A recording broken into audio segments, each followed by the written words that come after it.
Kita awali dengan informasi pertama pemirsa, hari pertama Ramadan musibah kebakaran melanda perkampungan nelayan di kawasan Sungsang, Kabupaten Banyuasin. Sebanyak 26 rumah warga hangus terbakar. Sumber api diduga berasal dari bahan bakar yang tumpah dan tersambar api.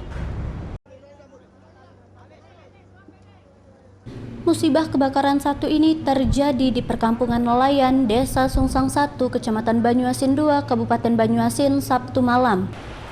Sumber api diduga dari ledakan gas pedagang gorengan, kemudian menyambar tumpukan bahan bakar jenis pertalit.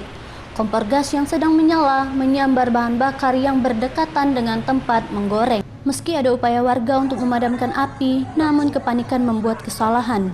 Usaha memadamkan dengan kain basah malah menggunakan kain kering. Sementara bahan bakar yang hendak diamankan malah tertumpah hingga memperburuk keadaan. Kepanikan semakin tak terkendali ketika si jago merah semakin membesar dan terus merambat menghanguskan rumah-rumah yang didominasi terbuat dari kayu. Kebakaran di kampung nelayan ini telah menghanguskan 26 rumah warga. Kobaran api bisa dipadamkan 3 jam pasca kebakaran. Yang buat api itu besar, ada wadah ember itu atau sekitar ini, minyak pertalit itu diangkatnya lah keluar. Diangkatnya keluar, pas dikeluar itu tumpah, Pak. Kan berat posisi itu kan. Pas tumpah ke lantai jalan itu, langsung besar itu. Nah, pas besar itu aku tidak sanggup lagi. Jadi yang aku pikirkan aku. Tidak ada korban jiwa dalam musibah kebakaran ini.